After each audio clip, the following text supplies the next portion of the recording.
আমার কমলিওয়ালা নবী হুদায়বিয়ার ময়দানের মধ্যে অবস্থান করছেন। কাফেররা পাঠিয়েছেন একজন প্রতিনিধি, জিনার নাম উরওয়া বিন মাসউদ। উরওয়া বিন মাসউদ উনি এসে দেখতে লাগলেন কি অবস্থা, আমার রাসূলের অবস্থা কেমন। এরা গিয়ে তাদের সঙ্গীদেরকে, বন্ধুদেরকে বলতেছেন, আমার বন্ধুরা জেনে রাখো, ওয়াল্লাহি মা ইয়াতানাখামু রাসূলুল্লাহি সাল্লাল্লাহু আলাইহি ওয়াসাল্লাম নুখামাতান ইল্লা ওয়াকাত ফি কাফফি রাজুলিন মিনহুম ফাদালাকা বিহা ওয়াজহু ওয়াজিলদাহু।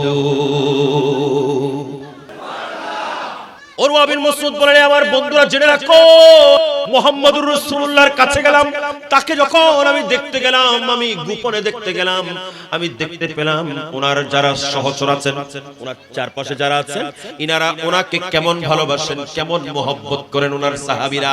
আমি দেখলাম উনি যখন নাক থেকে ফ্ল্যাশ ফেললেন, এই ফ্ল্যাশ মোবারক ফেলতে দেরি করে নাই, সাহাবীরা হাত বিছিয়ে দিয়েছেন, সাহাবীরা হাত বিছিয়ে দিয়েছেন, সাহাবীরা হাত বিছিয়ে ওই হাতের তালুর মধ্যে নিলেন, ফাদালাকা বিহা ওয়াজহু ওয়াজিলদাহু।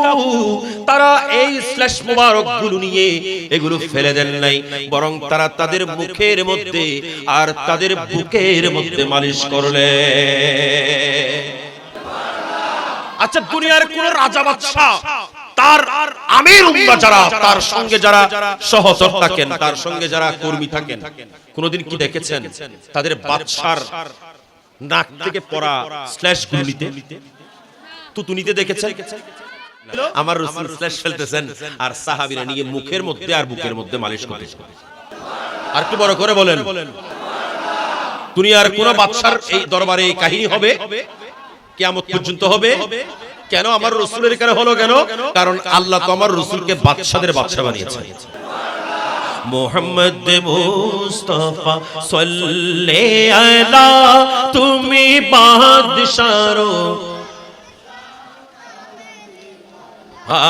তুমি বাদশারো বাদশাহ কমলি, পাপে তাপে পূর্ণ আধার দুনিয়ায়, পাপে তাপে পূর্ণ আধার দুনিয়ায়, হলো পূর্ণ বেহেশতি নূরে উজালা, হলো পূর্ণ বেহেশতি নূরে উজালা।